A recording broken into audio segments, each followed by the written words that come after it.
तर चंद्रपुरात पुन्हा एकदा उष्णतेची तीव्र लाट बघायला मिळते आणि गेल्या काही दिवसांपासून तापमानात सातत्याने वाढ होत असून तापमान आता 45 अंशांच्या पुढे गेलंय। वाढत्या उकाड्यामुळे नागरिकही चांगलेच हैराण झालेत आणि तापमान वाढल्यामुळे दुपारच्या वेळेला रस्त्यांवरती शुकशुकाट बघायला मिळतोय।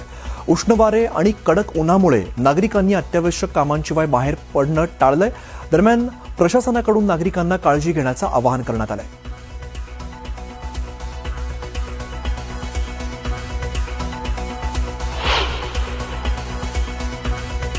चंद्रपुरात तापमान जो पारा आहे तो वाढलेला आहे। 45 अंशापर्यंत तापमान पोहोचलेलं आहे। दुपारची वेळ जी आहे ती 12 ते 4च्या मधली वेळ ही अत्यंत उष्ण असते, त्याच्यामुळे मोठ्या प्रमाणात उन्हाचा प्रभाव असतो। त्याच्यामुळे जे नागरिक आहेत ते घरच्या बाहेर पडणं टाळतात। अत्यंत आवश्यक काम असेल तरच बाहेर पडतात आणि जेव्हा बाहेर पडतात तेव्हा त्यांना दुपट्टे आणि गॉगलचा वापर करावा लागतो, कारण की उष्णता फार मोठ्या प्रमाणात वाढली असल्यामुळे सोबत शीतपेयाचा वापर करतात। परंतु जिल्हा प्रशासनाने सुद्धा या सगळ्या सूचना दिलेल्या आहेत। ठिकठिकाणी साईन बोर्ड लावलेले आहेत की जेव्हा बाहेर पडतात तेव्हा आपले स्वतः संरक्षण करावे, दुपट्टे गॉगल असे सोबत ठेवावे किंवा शीतपेयाचा वापर करावा।